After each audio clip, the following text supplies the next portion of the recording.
예, 오늘은 마태복음 28장 19절 20절 말씀을 통해서 교회의 존재 목적이라는 제목으로 같이 은혜를 나누도록 하겠습니다. 먼저 하나님의 말씀을 경외하는 마음으로 다 같이 일어나서 마태복음 28장 19절 20절 짧은 두 구절이니까 다 같이 두 번 반복해서 읽도록 하겠습니다. 그러므로 너희는 가서 모든 민족을 제자로 삼아서 아버지와 아들과 성령의 이름으로 세례를 주고 내가 너에게 명령한 모든 것을 그들에게 가르쳐 지키게 하여라. 보아라, 세상 끝날까지 항상 너희와 함께 있을 것이다. 한 번 더 읽습니다. 그러므로 너희는 가서 모든 민족을 제자로 삼아서 아버지와 아들과 성령의 이름으로 세례를 주고 내가 너희에게 명령한 모든 것을 그들에게 가르쳐 지키게 하여라. 보아라, 내가 세상 끝날까지 너희와 함께 있을 것이다. 아멘. 좌우 앞뒤 보시면서 잘 오셨습니다. 은혜 많이 받으세요. 여름에 건강하세요. 인사 나누시기 바랍니다. 예, 고맙습니다. 예, 설교하기 전에 한 가지 부탁하겠는데요. 제가 뭐 시비를 걸자는 게 아니고 앞에 나와서 혹시 그 예배 드릴 때 대표기도 하시는 분들이 제 이름을 들어서 이렇게 기도하실 때가 있잖아요. 그때 제발 월로 자 좀 빼고 하셨으면 좋겠어요. 월로 그러면 영 아주 기분이 그래서 제가 전철을 타면 젊은 사람들 앞에 서질 않습니다. 저한테 자리 권해주는 게 되게 기분 나쁘거든요. 그래서 이제 꼭 그 경로석에 가서 서는데 앞으로 이제 그런 일이 없길 바라는데 경로석에서 누군가 일어나면 그때는 이제 인생이 비참해질 것 같아요. 제가 고등학교 졸업한 지가 지금 56년이 되는데 아직도 저희 이제 믿는 친구들이 신우회로 모이고 있습니다. 한 달에 한 번씩. 아마 여러분들이 아실 텐데 그 교회가 모이기가 좋잖아요. 그래서 이제 매월 셋째 주 주일 저녁이면 우리 교회에서 모였었는데 코로나 때 못 모여가지고 줌으로 하다 보니까 이제 캐나다, 미국에 있는 친구들까지 같이 들어와요. 그때마다 이제 제가 저희 아내한테 하는 얘기가 있습니다. 왜 이렇게 애들이 늙었냐? 그 다음에 이제 하는 얘기가 쟤네들이 나를 볼 때도 이럴까? 이런 얘기를 종종 하곤 하는데 사람이 근육부터 늙는다고 그러는데 제가 보기엔 근육보다 먼저 늙는 게 있는 것 같아요. 다 그런 건 아닌데 마음과 정신이 먼저 늙지 않나 하는 생각이 들거든요. 마음과 생각이 먼저 늙지 않나. 그런데 개념을 어떻게 갖느냐에 따라서 사람의 생각과 행동과 마음가짐이 무지하게 달라집니다. 요즘 한 가지 이제 정리된 게 있어서 여러분들에게 하나 소개해드리고 싶어요. 목회하고 목양의 차이에 대해서 좀 설명을 드리려고 그래요. 목회하고 목양이 뭐가 다른지. 왜 많은 은퇴하신 목사님들이 이렇게 만나서 얘기를 하다 보면 이제 뭐하고 살지? 이런 질문을 많이 해요, 스스로. 그 얘기를 들을 때마다 조금 화가 나요. 뭐하고 살다니? 복음 전하고 살고 다른 사람들 영적으로 도우면서 살지. 근데 그게 왜 그럴까 그랬더니 목회하고 목양에 대한 개념을 분명히 파악을 안 하고 살아서 그런 것 같아요. 목회하고 목양, 조금 어려운 말 같죠? 신학적인 용어 같고 목회와 목양. 쉽게 얘기하자면 이런 얘기입니다. 목회는 교회 행정이나 조직 관리나 예배나 예배 기획 이런 거는 목회예요. 그죠? 목회. 그런데 그러니까 이제 쉽게 얘기하자면 기관으로서 교회를 유지하고 운영하는 기능적인 역할을 하는 건 목회예요. 그러니까 지금 장로님들이 당회에서 하는 거는 목회예요. 그죠? 목회. 그런데 목양은 뭐냐면 양을 기르고 먹인다는 뜻으로, 그러니까 쉽게 얘기하자면 성도 한 사람 한 사람을 말씀으로 양육하고 영적으로 돌보며 삶을 치유하는 본질적인 목자의 역할, 이게 목양이에요. 목회하고 목양하고 회하고 양 한자 차이인데 이게 엄청난 차이가 있는 거예요. 아주 쉽게 얘기할게요. 저는 2017년에 은퇴했잖아요. 은퇴한 건 뭘 은퇴한 걸까요? 목회를 은퇴한 거예요. 목회를 은퇴했기 때문에 다운 교회가 어떻게 운영되는지, 뭐 단기 선교를 어떻게 보내는지, 예배 순서를 어떻게 하든지, 성찬식을 어떻게 하는지 전혀 제가 개입을 안 하거든요. 가끔 그런 질문을 하신 분들이 계세요. 특별히 이제 왜 여러분들은 저하고 그냥 같이 쭉 계셔서 모든 교회가 다 이러려니 그러시는데 외부에서 오신 분들은 저희 교회를 놓고 이렇게 얘기하시는 분이 있어요. 매우 비정상적인 교회. 이렇게 얘기하시는 분들이 있어요. 심지어 가정교회 목사님들 중에 지난번에 부흥회 강사로 오셨던 분이 하신 얘기가 매우 비정상적인 교회래요. 매우 비정상적인 교회.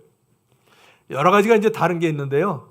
뭐가 다르냐면 특별히 다른 게 저거 같아요. 제가 석정인 목사님하고 저하고의 관계에 대해서 매우 비정상적인 교회라고 그래요. 여러분들이 봐도 무지하게 친하게 지내지 않아요? 우리 석정인 목사님이 제일 싫어하는 건 은퇴식 때 했던 얘기인데, 근데 누가 은퇴하는 거야? 이래가지고 아주 기분 나빠져서 그걸 수습하기 위해서 우리 석정인 목사님이 한마디 하셨거든요. 그래도 목사님은 저기 염색하신 거라고 그래서 나 염색한 적 없는데 그래가지고 더 이제 당황했던 적이 있는데 근데 저기 했던 거는 제가 23년 동안 모아놨던 주보 그걸 전부 23권으로 철해서 드린 거 외에는 제가 일절 인수인계를 안 했어요. 미워서 인수인계를 안 한 게 아니라 그분이 뭐 목회를 이제 시작한다면 모르지만 목회를 이미 오래 해왔고 가정교회는 나보다 더 오래전에 알았고 그러니까 나름대로 다 하고 있는 그 구상들이 있을 거 아니에요. 교회 목회에 대해서. 그러니까 목회에 대한 거는 내가 인수인계할 게 없더라고요. 조금 심하긴 했지만 3월 26일 날 오셨는데 내가 4월 3일부터 넘겨드렸어요. 그리고 일절 개입을 안 했어요.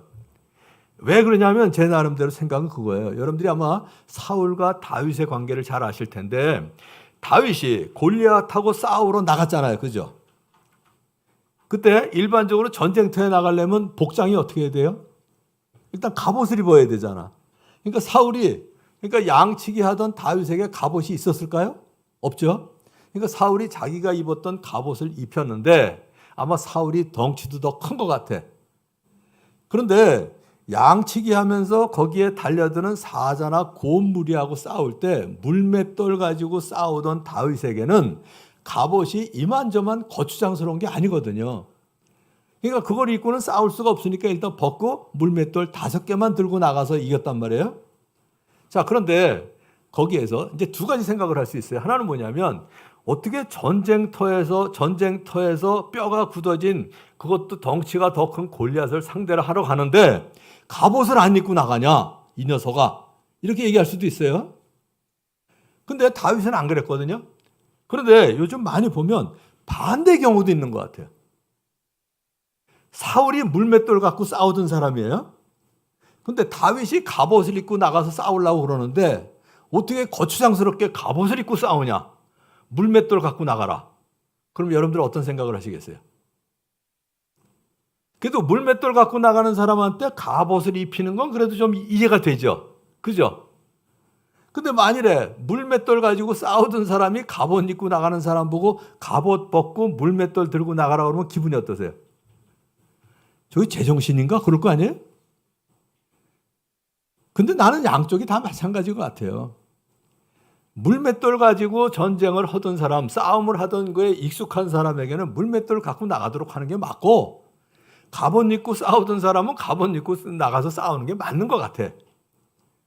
근데 많은 경우에 은퇴하시는 목사님들이 이제 뭐냐면 내가 특별히 이제 개척하신 분들이 그러세요. 저처럼 개척한 사람들은 내 교회라는 생각, 내가 해왔던 그 목회가 내 다음 목회자에게서도 잘 이루어지기를 원하는 게 있는 것 같아요.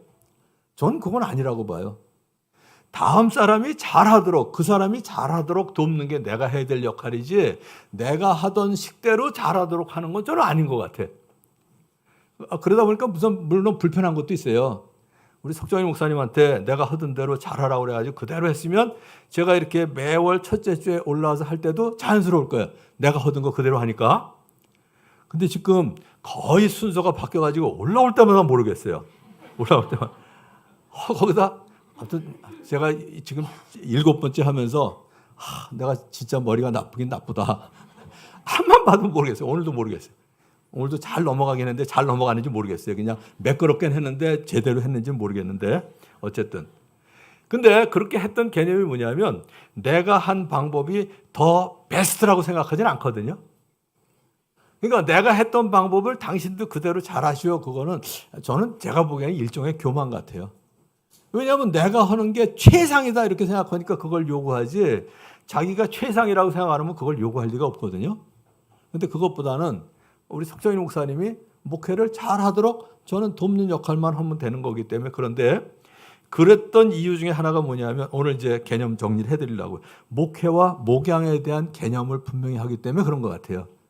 그러니까 목회는 금방도 말씀드린 것처럼 기관으로서 교회를 유지하고 운영하는 기능적인 역할에 초점이 맞춰져 있는데, 목양은 성도들 한 사람 한 사람을 말씀으로 양육하고 영적으로 돌보고 삶을 치유하는 본질적인 목자의 역할에 초점이 맞춰져 있는 거거든요. 근데 저는 목회는 은퇴한 사람이에요. 그러나 목양은 은퇴해야 돼요? 안 해야 돼요? 하면 안 되죠. 은퇴하면 안 되죠. 정신이 멀쩡하고 육체적으로 건강하면 그거는 뭐 끝이 없이 해야 될 게 목양이에요. 그럼 또 이제 그 머리가 빨리 돌아가시는 분들은, 목자 목녀들은 그러실 거예요. 목자 목녀 은퇴가 없다는 얘기 하려고 그러는구나 그러고요. 없어요. 그러니까 여러분들이 장로, 우리는 이제 5년이 임기잖아요. 그러니까 장로 은퇴를 하시면 목회는 은퇴한 거예요. 그러나 목양은 계속 해야죠. 계속 해야죠. 이제 그런 개념을 갖고 오늘 말씀을 보셔야 되는데, 그래서 한마디로 얘기하자면 목회는 은퇴가 있지만 목양은 은퇴가 없습니다. 자, 실제적인 얘기를 할게요. 여러분들이 잘 아시는 대로 제가 은퇴하고 난 다음에 부산에 5년 5개월 동안 담임 목사가 없어서 도와달라는 바람에 5년 5개월 동안 담임 목사로 갔었잖아요. 그죠? 제가 만일에 은퇴한 목사라면 그냥 목회자로서 갔으면 그냥 목회만 잘하고 왔을 거예요. 교회 운영만 잘하고. 근데 갔더니 애들 합해서 40명이니까 초등학생들이 2명인가 있고 없어요. 그리고 어르신들도 없어요. 있어야 될 분들이 안 계신 거잖아요. 그러니까 애들만 지나가면 얼마나 반가운지, 애들이 지나가면 가서 불러가지고 핫초코도 먹이고 거기다가 딱지치기도 하고. 그때 걔 누나도 온 거예요. 왜냐하면 그 집이 이제 샌드위치 가게를 하는 그 부부였었거든. 그러니까 하니까 애들이 갈 데가 없는 거예요. 그 가게 안에만 있어봐야 심심하고. 이제 우리 교회 옆에 공원에 있는 데서 놀길래 데려다가 그랬더니 이제 누나까지 데려갔는데 같이 딱지치기를 했더니 얘가 또 딱지치기는 여자애가 재미가 없다네. 뭘 좋아하냐 했더니 자기는 가게 놀이를 해야 된다 그래서 아무튼 5년 동안 애랑 가게 놀이 하다 왔거든. 거기다가 어르신들은 목요일마다 거의 반 뷔페 수준으로 대접을 했어요. 그냥 국수 한 그릇에 그냥 점심 한 끼니 대접하는 게 아니라, 그것도 이제 오시라고 그래가지고 잘 안 오세요. 이따가 이제 마태복음 28장에 있는 거 가지고 말씀드릴 텐데, 가라 그랬잖아요. 가서. 자, 여러분들 그 1층에 합정 작은 도서관이 있는데 거기 우리 합정동 주민들 자주 오세요? 안 오세요? 평일날 와보시면 한두 명 고정적으로 오시는 분들 외에는 안 오세요. 교회 문을 넘어서기가 얼마나 힘든지 아세요? 아마 모태신앙, 그냥 어릴 때부터 아빠 엄마가 믿어서 교회 나오시는 분들은 그 마음을 모르실 텐데, 저는 20년 동안 넌크리스찬이었거든요. 교회 문턱 넘어서기가 얼마나 힘든지 몰라요. 지금 우리는 저 대문에서부터 합정도서관까지 그래도 거리라도 있는데, 그게 아니라 그냥 아예 길가에 문이 있어도 들어오는 게 너무 힘들어요.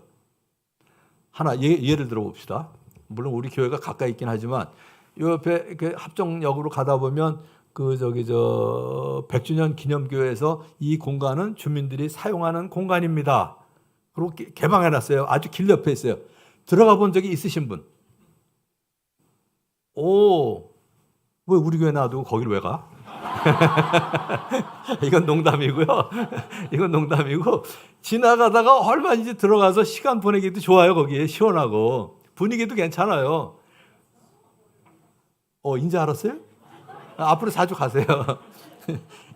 근데 이 많은 사람 중에 2사람밖에 안 갔잖아 지금. 근데 그것도 몇 번 들어가야 익숙하지, 처음 들어가려면 진짜 어색해요. 진짜 어색해요. 그러니까 우리는 와라가 아니라 가서 해야 돼. 그건 이제 이따 말씀드릴 거고. 그래서 우리가 해야 될 건 뭐냐면, 제가 그 어르신들도 오시라고 그래가지고 안 오세요. 바로 옆에 공원이 있어서 오시라고 그랬는데도 왜 안 오시나 그랬더니 뭐 하나 얻어먹으러 간다고 뒤에서 뒷담화 할까봐 안 온대. 그래서 오히려 가까이 있는 분들이 안 오세요. 그래서 어떻게 해요? 노인정에 가서 다 이제 모시고 왔거든. 식사하고 가시라고. 그래서 적게는 3명, 많게는 한 20명씩 이제 식사를 하고 가셨는데, 쉬운 일 아니에요, 절대로. 모시러 가면요, 주로 남자분들 노인정에서 하시는 일이 뭘까요? 안 해봐서 모르죠? 주로 담배 피우는 일이에요, 일단은. 안에서 못 피우니까, 더구나 제가 모시러 가면 교회 오면 차마 못 피잖아. 그러니까 막 빡빡빡빡빡빡 빨아. 그러다 내가 가자마자 내리고 딱 꺼요. 그러면 이제 냄새는 언제부터 나요? 차 안에서부터 나는 거야. 요새는 뭐 그런 얘기 하도 옛날 얘기라 그런데 제가 처음 믿던 70년도만 해도 그런 얘기 많았는데 우리나라에 처음 기독교가 들어올 때 그냥 사랑방에서 모였잖아요. 선교사님들하고. 그때 옷이 무슨 옷이었어요? 겨울에? 손바지 저고리. 그러니까 거기다 이제 옛날엔 뭐 지금처럼 이렇게 고운 걸 먹는 게 아니고 굳은 것들도 먹고 그러니까 방귀가 잘 나오잖아요. 그러니까 그것도 한두 번이지 미안하니까 이 영감님이 나가서 끼고 들어오신 거야. 나가서 낀 다음에 추우니까 또 얼른 들어오셔. 그러니까 이제 선교사님이 그랬대요. 영감님, 좋은 소리 밖에 있고 나쁜 냄새 안에 있습니다. 그 경쾌한 소리는 바깥에서 나는데 냄새는 들어와서부터 나기 시작하잖아. 이게 똑같아요. 담배 막 비벼 끄고 들어오시면 이제 냄새는 그때부터 나는 거예요. 그때부터. 거기다 이제 식사하시고 나면 바로 또 나가세요. 여러분들 아세요? 안 믿는 사람들이 식사 끝나고 나면 뭐부터 해야 되는지? 식후 3분 내 불연이면 즉사라. 이런 거 있죠. 드시자마자 한 잔 또 나가서 피우는 거야. 이제 모시고 나갈 때면 이제 그때부터 냄새가 나는 거야. 제일 저기 한 게 나도 힘들지만 그분들 내리고 난 다음에 혹시라도 이제 다른 분, 특별히 우리 교인들이 타시면 목사님이 아직 담배를 못 끊으셨나? 이런 오해를 받을까봐 진짜 힘들어요. 근데 그렇게 했던 이유가 뭐냐면 목회는 은퇴를 했지만 어쨌든 목양은 끊임없이 해야 되잖아요. 결국 5년 5개월 동안에 여러분들에게 몇 번 얘기했지만 46명 전부 세례 줬어요. 그래서 교인이 돌아오는 날 보니까 80명 됐더라고. 지난 5월 달에 국제 이사회가 있어서 가정교회 이사회가 있어서 내려갔을 때 한번 방문을 했거든요. 그랬더니 이제 100명이 넘었더라고. 나 있을 때는 이 사람들이 나한테 맡겨놓고 아무것도 안 해가지고 이거 어떡하나 우리 떠나면 그랬더니 아니에요. 본대로 하더라고요. 그래서 딱 의자가 100개인데 사이사이에 의자까지 놓고 그러고 앉아있더라고. 목장도 8개였었는데 지금 13개인가 되고 늘어났더라고요. 그러니까 뭐예요? 목회는 은퇴가 있지만 목양은 은퇴가 없다. 그런 얘기입니다. 그거를 여러분들이 꼭 염두에 두셨으면 좋겠고요. 자, 그래서 이제 간단히 얘기하자면 목회는 대상이 누구예요? 교회 조직이에요. 시스템이에요. 그리고 프로그램입니다. 근데 목양은 성도들이 대상이죠. 그죠? 대상. 말씀으로 양육하는 거. 그 다음에 주요 역할도 목회는 이제 경영하고 행정하고 기획하고 어쩌면 설교 전달도 2가지예요. 설교는. 목회도 되고 목양도 되죠. 그래서 이 종료 시점을 보면 아주 이게 명확한데 목회는 은퇴하는 순간 끝이에요. 정년 은퇴하는 순간. 근데 목양은 건강이 허락하는 한, 정신적으로 육체적으로 건강이 허락하는 한 끝이 없습니다. 그래서 성경에서도 청지기, 관리자 이런 얘기가 나오죠. 관리자에게 요구할 것은 충성이라 그럴 때 관리자가 목회가 많은 부분을 차지해요. 물론 청지기하고 관리자가 목양까지 하는 거긴 하지만 많은 부분은 그걸 차지하고 그 대신에 목자라든지 데살로니가전서 2장에 나오는 대로 영적 어미, 영적 아비가 해야 될 역할은 주로 목양이 이제 해당되는 거예요. 자, 그런 개념을 가지면 오늘 말씀을 여러분들이 이해하시는 데 도움이 될 것 같아요. 교회 존재 목적에 대해서. 조금 읽었으니까. 여러분들이 저거 읽으면 그냥 이렇게 보시면 동사가 4개 나오는 거 많이 들으셨죠? 평신도 세미나에 갔다 오신 분들은 아마 많이 들으신 내용인데 아직 안 갔다 오신 많은 분들을 위해서 하자면 동사가 4개가 나와요. 한번 읽으면서 한번 볼게요. 같이 시작. 그러므로 너희는 가서 모든 민족을 제자로 삼아서 아버지와 아들과 성령의 이름으로 세례를 주고 내가 너에게 명령한 모든 것을 그들에게 가르쳐 지키게 하여라. 보아라, 내가 세상 끝날까지 항상 너희와 함께 있을 것이다. 이렇게 되어 있습니다. 그런데 우리말에서는 잘 그게 안 나타나 있지만 헬라어 원어에 보면 분사라고 나와요. 분사. 뭐 과거 분사, 현재 분사 이런 거 따지면 이제 머리가 아프니까 그냥 어떤 내용이냐면 분사다. 그 얘기는 뭐냐면 방법을 얘기해요. 그러니까 저기에서 제일 중요한 단어 본동사는 뭐냐면 제자를 삼아라인데 그럼 뭐냐? 가면서 반드시 가서 그런 얘기예요. 아까 얘기했잖아요. 왜 가야 되는지.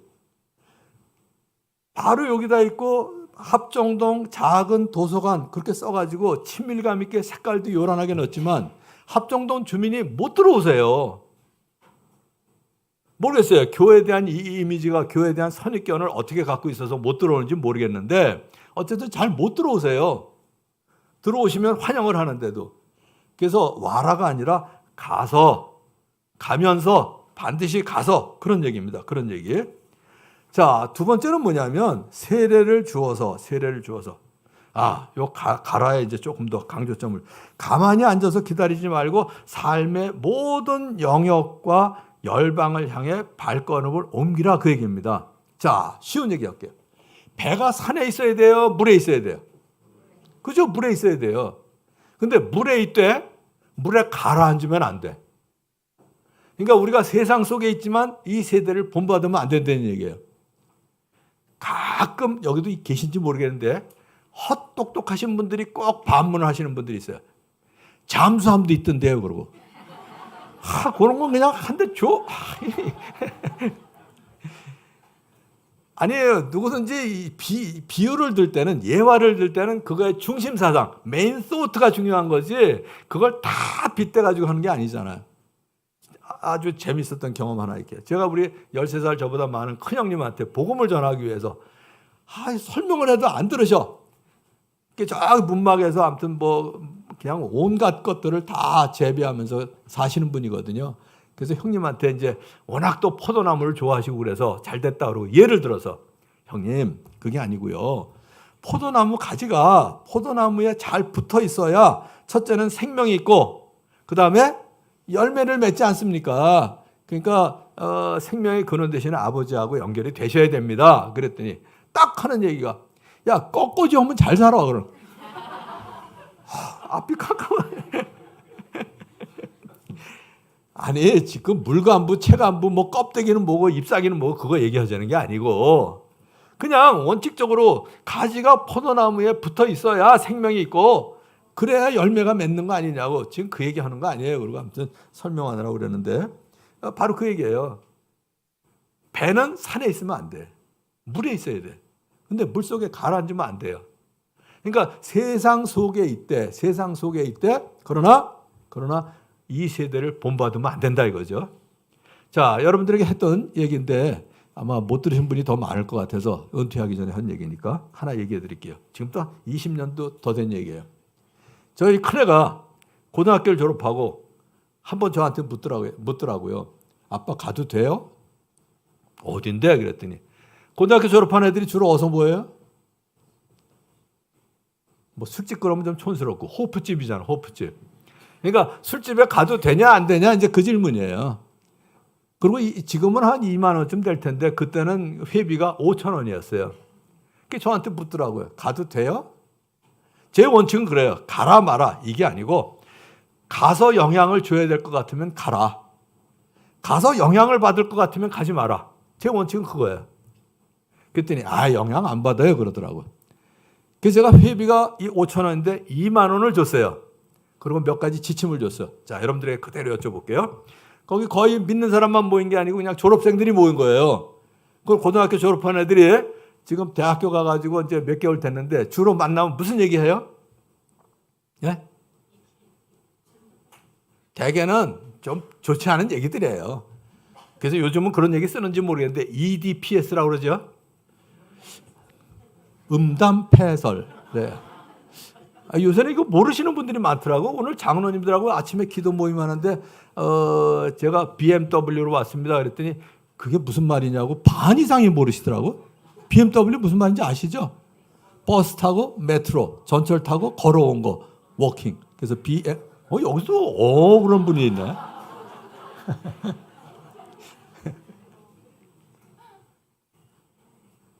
괜히 BMW 하다가 내가 뭐 얘기하다 말았는지 까먹었네.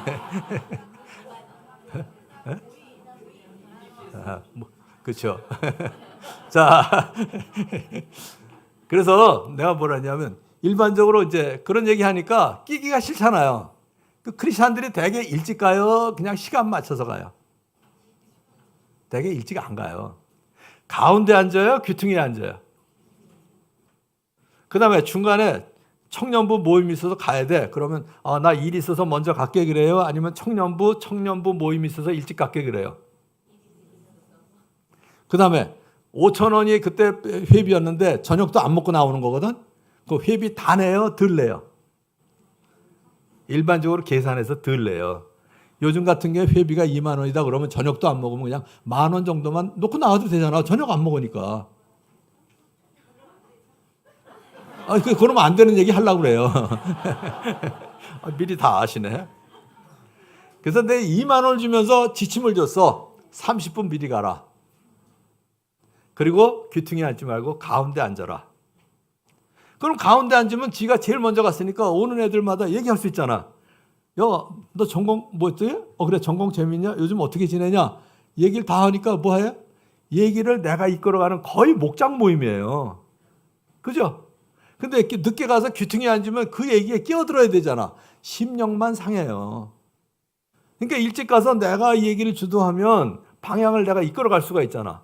그 다음에 그래서 일찍 가서 가운데 앉아서 네가 얘기를 주도해라. 그 다음에 일어나서 갈 때 절대로 교회 일 얘기하지 마라. 나 오늘 바빠서 조금 먼저 갈게. 이래라. 자, 보세요. 직장에서 일이 있어서 조금 나올 때 저기 과장님 제가 오늘 일이 있어서 조금만 일찍 가겠습니다. 그러면 뭐라 그래요? 그냥 허락해 줄 수 있잖아요. 그런데 만일에 제가 교회 청년부 모임이 있어서 조금 일찍 갈게요. 그럼 뭐라 그래요? 너 그만두고 싶니? 이러지 않아요? 자, 직장에서 신문이나 잡지 보고 있으면 무언가 정보 볼만한 게 있어서 보는 것 같지 않아요? 근데 직장에서 성경 보고 있으면 어떻게 돼요? 상사가 보면 야, 여기가 교회냐? 이럴 거 아니에요? 그러니까 교회에 핑계를 대면, 교회 이유를 대면 꼭 말을 듣게 돼 있어요. 그 다음에 일어나서 나올 때 2만 원을 준 이유가 뭐냐면 내가 일찍 가는 대신에 벌금은 놓고 나갈게. 그리고 2만 원 탁 놓고 나가면 얼마나 폼나요? 일반적으로 교인들이 너그럽다고 평이 나요? 아니면 세상 사람들한테 좀 째째하다고 그래요? 여러분 말고 일반 교인들. 일반적으로 째째해요. 따져. 되게 따져요. 좀 그러지 말고 넉넉하게 해라 이거야. 그러면 우리의 친구의 아버지가 목사면 그 집 거의 잘 안 올라가요. 안 올라가요. 왜냐하면 무슨 얘기 나올지 뻔히 알잖아. 그러니까 얘가 일찍 가서 딱 또 벌금까지 2만 원 딱 놓고 일어나니까 폼나잖아. 그러니까 애들이 우리 집에 놀러 왔더라고요. 거실에 6명이 앉아 있었어. 내가 퇴근해서 보니까 거실에 6명이 앉아 있어요. 대개 목사님들이 퇴근해서 들어가면서 거실에 아들 친구들 5명, 6명이 이렇게 앉아 있으면 대개 뭐라고 얘기할까요? 전부 교회 나가니? 제발 이 짓좀 안 했으면 좋겠다 이거예요. 다음에 오랜 얘기예요? 오지 말란 얘기예요? 제발 그러지 말라고. 제발. 이거는 목사님들뿐만 아니라 여러분도 마찬가지예요. 여러분 자녀들의 친구들이 왔을 때 제발 종교적인 얘기로 안 들어갔으면 좋겠어요. 그러니까 제가 뭐라 하냐면 그냥 그대로 할게요. 여러분들 그대로 따라해 보세요. 전부 한번 눈 감아보세요. 눈 감으시라니까. 샤프로 머리 감을 때 어디부터 감는지 손가락으로 바로 표현하기 하나 둘 셋. 거의 이제 여러분들 그렇게 하세요. 제가 그랬어요. 그렇구나. 너희들은 여기부터 감는구나. 나는 눈부터 감어. 그랬거든.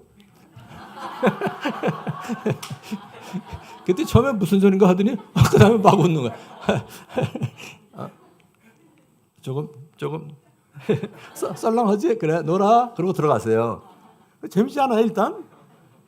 그랬더니 한 3개월쯤 있다 얘네들이 또 놀러 왔어. 재밌잖아요. 부담 없잖아. 그래서 이번에는 내가 또 이제 웃기는 얘기야.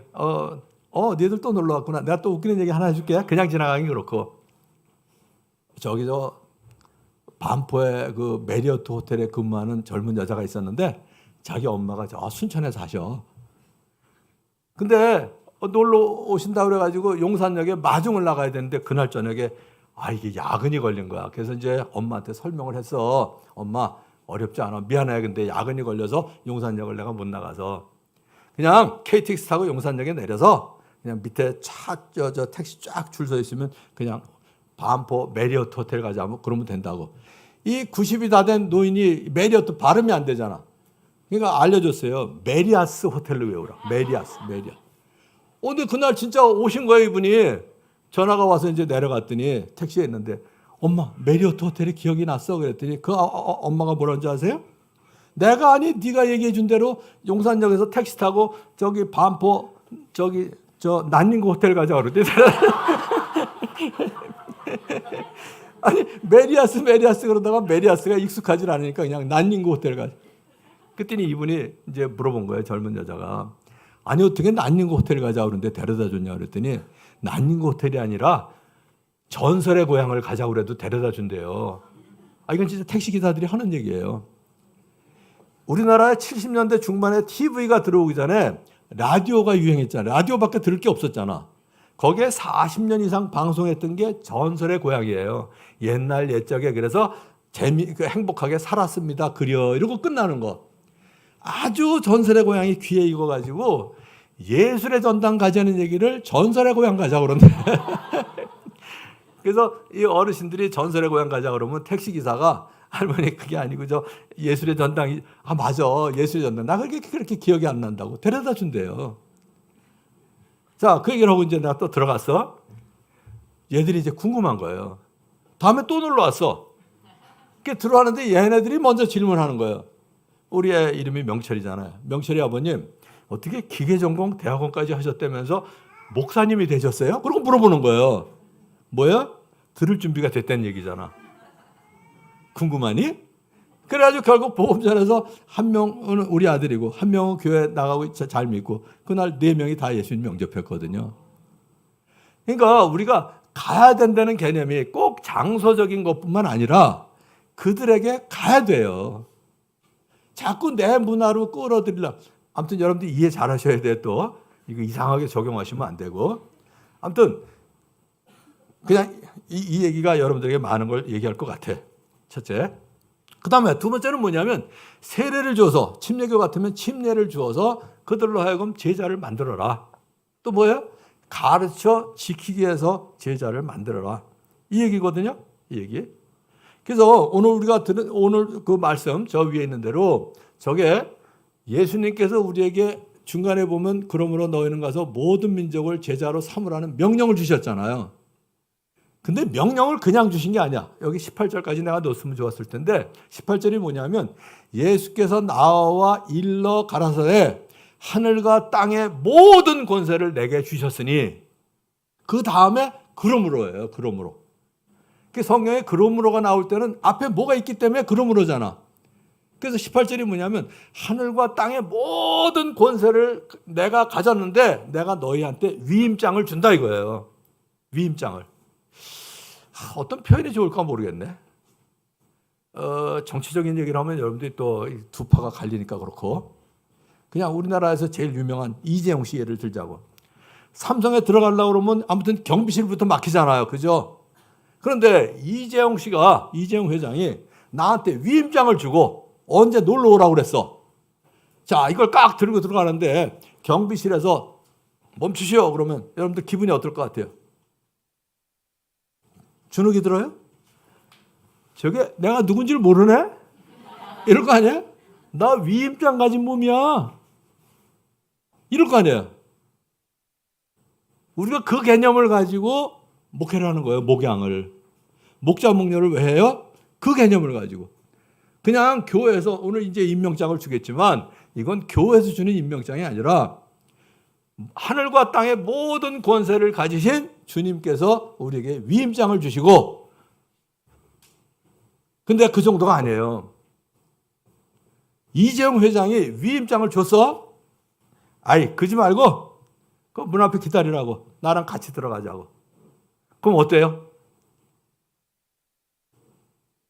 경비실부터 다 그냥 부동자로 해가지고 그냥 경례 타고 깍듯이 할 거 아니에요. 왜? 나 때문에? 아니에요. 내 옆에 있는 이재용 회장 때문에 그럴 거 아니에요. 근데 20절에서 그걸 약속하고 있는 거예요. 볼자다.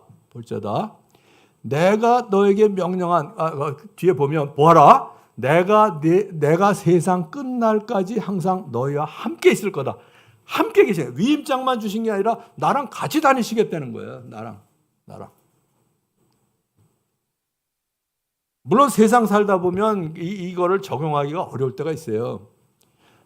캠퍼스 졸업하고 저는 직장 생활을 안 했습니다. 복음 전하는 게 너무 좋아가지고 아침 9시부터 6시까지 캠퍼스에 가서 6명 복음 전하면, 아무튼 그때 입가가 그냥 허옇게 끼도록 그러고 살았거든요. 돈 벌었을까요? 못 벌었을까요? 못 벌죠. 그래서 우리 애들 유치원 끝날 때까지 아무튼 방 하나에서 넷이 살았거든. 우리 어머니가 그러셨어요. 아무튼 욕 엄청 먹었어요. 미친놈 지랄을 하고 댕기고. 저만 졸업하면 집안이 펼 줄 알았는데 집안이 펴기는커녕 지 앞가림도 못한다고. 너는 배울 거 다 배우고 왜 그렇게 지지리도 못 사냐고. 한 번도 대든 적은 없지만 제가 그랬어요. 그게 못 사는 거예요? 못 사는 거예요? 애들 둘 키우면서 행복하게 잘 살고 있잖아. 그거는 못 사는 게 아니라 없어서 조금 불편한 거예요. 베란다에 브루스타 놓고 밥해 먹고, 그 다음에 세면장 주인하고 같이 쓰고, 사실 멋쩍긴 했어요. 설거지 하려고 그러는데 주인 아줌마가 싱크대에 서 있으면 되게 어색했어. 제가 그랬어요, 속으로. 돈이 없어서 조금 불편할 뿐이지 이게 왜 못 사는 거냐고. 그러면 잘 사는 걸로 치자면, 그런 경제적으로 잘 사는 게 잘 사는 걸로 치자면 누가 제일 살아요? 우리나라에서? 그 당시엔 이건희 씨였어요. 이건희 씨 누님하고 소송 붙고 형님하고 소송 붙고 남의 집 얘기 자꾸 이런 얘기해서 그런데, 그 집 넷째 딸인가 아무튼 미국에서 몇 천억인가 갖고 있는데 자살했다는 얘기 들었었거든요. 잘 사는 거예요? 돈이 많은 거죠.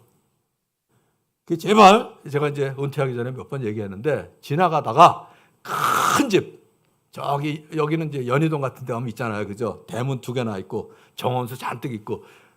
일단 뭐라 그래요? 지나가면서, 와, 되게 잘 사네. 이러시면 안 돼요? 야, 되게 돈 많은가 보다. 이러시면 돼요. 야, 정원수만 팔아도 몇백억 되겠다. 이건 괜찮아. 되게 잘 사네. 이런 얘기 하시면 안 돼요. 적어도 제 앞에서 했다면 큰일 나요. 그 잘 사는 거 아니에요. 돈 많은 거지. 내가 못 사는 거 아니잖아. 돈이 없어서 불편할 뿐이지. 자, 그래서 무슨 일이 있었냐면, 나도 그런 일이 있었어요. 이거 옛날 얘기니까 못 들으신 분이 많을 것 같아서. 우리 애가 저기 연희동부터 학교를 전하지 못해가지고 신촌에 있는 창서 초등학교까지 자전거를 태워다 줬거든. 아마 서울 시내에서 양복 입고 자전거로 애 등교시키는 사람이 거의 없을걸요? 그죠? 그래도 우리는 열심히 아무튼 그러면서 나라 이름 되게 구구단 이러면서 이제 그러고 이제 뒤에 타고, 우리 애는 지금도 그때를 무지하게 그리워해요. 근데 무슨 일이 있었냐면 거기 연대 부부 교수가 있었어. 그 집은 아마 주인이었을 거고 나는 아마 월세 사는 그런 적이었었는데, 딱 하는데 얘는 그때 당시에 아마 그랜저인가로 아들을 창서 초등학교를 데려다 주는 거예요. 길에서 만났네? 그냥 가면 좋은데, 얘가 그때만 해도 이게 자동으로 내려가는 게 아니라 이거 내리는 거잖아요. 그죠? 유리 내려가지고, 명철아! 그러니까 명철이가 또, 완수야! 그런 거야. 갑자기 내 얼굴이 뜨거워지기 시작하는 거예요. 근데 그 다음에 이게 이제 신호등에 서니까, 거긴 신호등 없으니까 차는 신호등이 있어도 나는 건너갔으니까 이 차가 뒤에서 이제 앞으로 넘어가잖아요. 그죠? 추월해 가잖아. 근데 우리 명철이가 그랬어. 완수야, 우리 아빠다! 그러고. 왜 웃어요? 어떻게 할지를 모르겠더라고. 이럴 때 뭐라고 세상적으로? 쪽이 팔린다고 그러잖아. 그날은 구구 다니고 뭐 나라 이름 대기, 꽃 이름 대기 아무것도 못했어. 열심히 적어서 아무튼 데려다주고 다시 제 사무실로 가는데 베드로전서 2장 9절이 생각나더라고. 암송에는 말씀이 오직 너희는 택하신 족속이요 왕 같은 제사장들이요 거룩한 나라요 그의 소유된 백성이니 이는 너희를 어두운 데서 불러내어 그의 기이한 빛에 들어가게 하신 자의 아름다운 덕을 선전하게 하려 하심이라. 딱 무슨 생각이 나냐면요, 저한테는 성경에는 없는 얘기인데 예화의 은사를 주신 것 같아. 우리 아버지가 임금님이야. 근데 임금님이 나가서 세상이 어떤가 보려고 그랬더니 임금님만 행차하시면 어떻게 돼요? 도로 다 닦아놓고 지붕 개량해놓고 전하 덕분에 뭐 이렇게 잘 살고 있습니다. 성은이 만극하여이다 이러잖아. 그러니까 실상을 볼 수가 없어요. 그래서 임금님이 자기 아들한테 평민복을 입혀서 밤에 담을 뛰어넘게 했어. 실상을 보고 오너라 그러고. 어느 주막에 가서 저녁을 먹으려고 그랬더니요, 허름한 행색을 보고 저게 돈이나 있나 그러고 사람의 알기를 우습게 알아. 만일에 여러분들이 그런 꼴을 당하면 어떠시겠어요? 자, 우리 모세 형제한테 한번 물어볼까? 우리 교회에서 두 번째로 키 큰 형제. 얼마나 큰가 여러분들에게 보여드릴까요? 자, 일어섰. 어우, 저거. 저기 지금 의자 위에 올라선 거 아니에요? 어때? 어떤 기분이 들까? 저게 돈이나 있나 저거? 그죠? 화도 나고 저게 지금 내가 누군지를 모르네 저게. 저게 나한테 잘하면 나중에 저 포상이라도 해줄 텐데 이럴 거 아니에요? 딱 그 생각이 들더라고. 내가 비록 자전거로 애를 태워다 주고 가지만 누구예요? 우리 아버지가 임금님이시잖아. 하나님이 얼마나 임금님이 이 세상을 정의 가운데 사랑 가운데 인도하고 싶으신지 나보고 선전하라고 잠깐 평민복 입혀서 자전거 타고 살도록 내보내 주신 거잖아. 얼마나 당당해야 돼. 그날 제가 직원들 앞에서 내가 울 수가 없고 사무실에 가서 화장실 가서 펑펑 울었어요. 다시는 내가 그렇게 안 살겠다고. 그렇잖아요. 그래서 여러분들의 가정 형편이 어떻든지 경제적인 형편이 어떻든지 그런 거 가지고 못 산다 잘 산다 절대로 얘기하지 마시고요. 우린 하늘과 땅의 모든 권세를 가지신 그분의 위임장을 가지고, 더구나 우리 옆에 예수님 계세요 안 계세요? 우리 예수님 없이 사는 것처럼 살 때가 많아요. 하나 예를 들어볼까요? 우리 애들이 내 차 뒤에 타면 저 운전 되게 모범적으로 해요. 근데 우리 애들이 없이 나 혼자 뭐 운전하면요, 아닌 데서 가끔 유턴도 하고 그러거든. 어느 날 그 생각이 들더라고요. 뒤에 애들이 있으면 거기 하나님 계세요 안 계세요? 그 차에? 계세요 안 계세요? 애들이 없으면 하나님 계세요 안 계세요? 목사인데도 불구하고 하나님 없이 살 때가 너무 많아. 여러분들 형편들은 가지가지겠지만 우리 분명히 알았으면 좋겠어요. 우리 한번 같이 따라해 보세요. 오직 너희는, 너희는이 아니에요. 나는이야 이제. 오직 나는 택하신 족속이요 왕 같은 제사장들이요 거룩한 나라요 그의 소유된 백성이니 우리 아버지가 하나님이시다. 믿으셔야 돼요. 우리 교회는 이럴 때도 아멘 소리가 작아. 분명히 우리 하나님이 임금님이세요. 나의 아버지세요. 네, 그렇게 사시는 여러분 되시기 바라요. 자, 그래서 이걸 보면 교회 사명은 제자를 만드는 건데 제자가 뭐예요? 예수님 닮는 게 제자잖아. 뭘 닮아요? 예수님이 하신 일을 해야죠. 그리고 그분의 성품을 닮아야죠. 그래서 예수님이 하시던 일을 닮도록 성령께서도 은사를 주셨고 예수님의 성품을 담도록 성령의 열매를 주셨잖아. 그래서 우리 늘 얘기하는 대로 건강한 교회 세 가지 특징, 앞에도 얘기한 것처럼 안 믿는 사람이 매년 예수님을 믿고 거듭나는 역사가 일어나야 된다. 그래야 교회예요. 아니면 그냥 교제 집단밖에 안 돼요. 두 번째는 금방 얘기한 것처럼 저러니까 변화가 많잖아. 간증이 많아. 기존 교인들의 변화가 많아야 되고요. 우리 주기도문에서 얘기하는 것처럼 하늘에 계신 우리 아버지 그러니까 우리는 뭐예요? 우리는 가족이에요. 가족이니까 요즘은 그러지 않은 집들이 많아서 참 얘기하기가 그렇지만 가족 그러면 일단 만나면 즐거워야 되잖아. 만나면. 그래서 교회 생활이 즐겁고 행복해야 돼요. 세 가지는 꼭 염두에 두세요. 매년 예수님 새로 믿고 거듭나는 사람이 있어야 된다. 기존 교인의 변화가 있어야 된다. 교회 생활이 즐겁고 행복해야 된다. 이 세 가지는 여러분들이 꼭 염두에 두셨으면 좋겠어요. 그래서 우리가 제자를 삼는 일 자꾸 희생하고 헌신 물론 해야 돼요. 근데 저는 그거보다 더 이렇게 했으면 좋겠어요. 여러분들 학생들이 초등학교 학생들이나 중학교 학생들이 게임할 때 희생하고 헌신하는 거 보셨어요? 희생하고 게임하던가요? 게임에 헌신하는 거 보셨어요?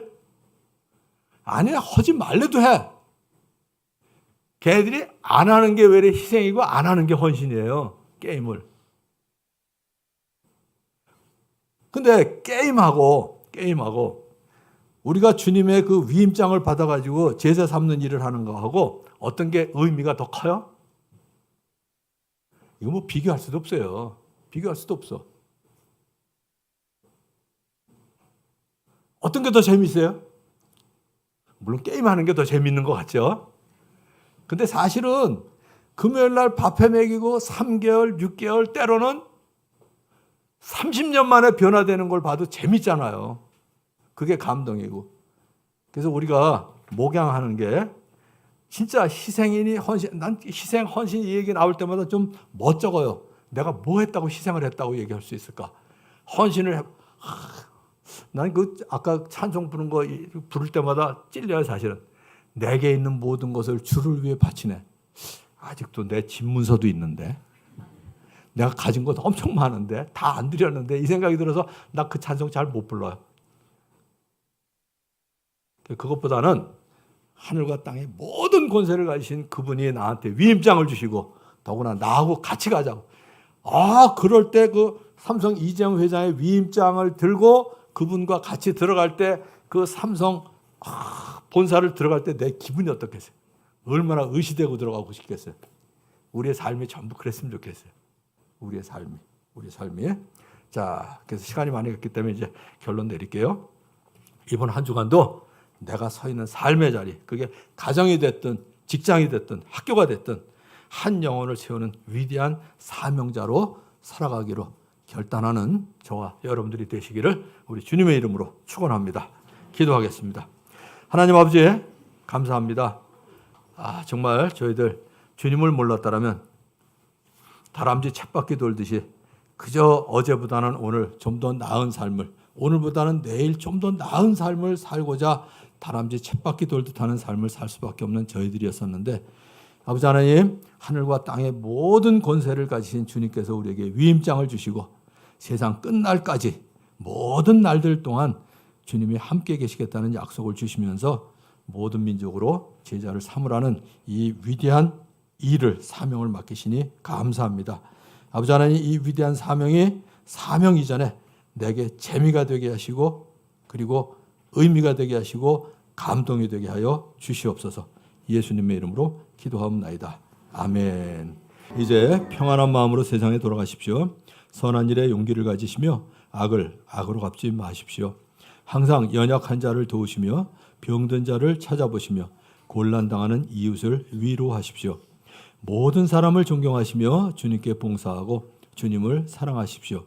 모든 일을 믿음과 사랑으로 행하시며 어떤 일에도 소망을 포기하지 마십시오. 그리고 거룩하신 성령님께 순종하여 기쁨과 감사의 생활을 해나가십시오. 우리 하나님 아버지는 여러분을 항상 도와주실 것입니다. 아멘. 지금은 우리 주 예수 그리스도의 은혜와 하나님의 극진하신 사랑과 성령의 교통하심이 이제 위임장을 우리에게 허락하시고 세상 끝날까지 항상 함께 있다고 하시면서 모든 민족으로 제자를 삼으라고 하신 그 명령에 순종하여 주님 앞에 우리의 일생을 온전히 드리면서 살기로 다짐하고 헌신하는 우리 성도들 한 사람 한 사람 머리 위에 저들의 가정 위에 하는 일들 위에 그리고 다운 교회 위에 지금부터 영원까지 함께 하시기를 간절히 축원하옵나이다. 아멘.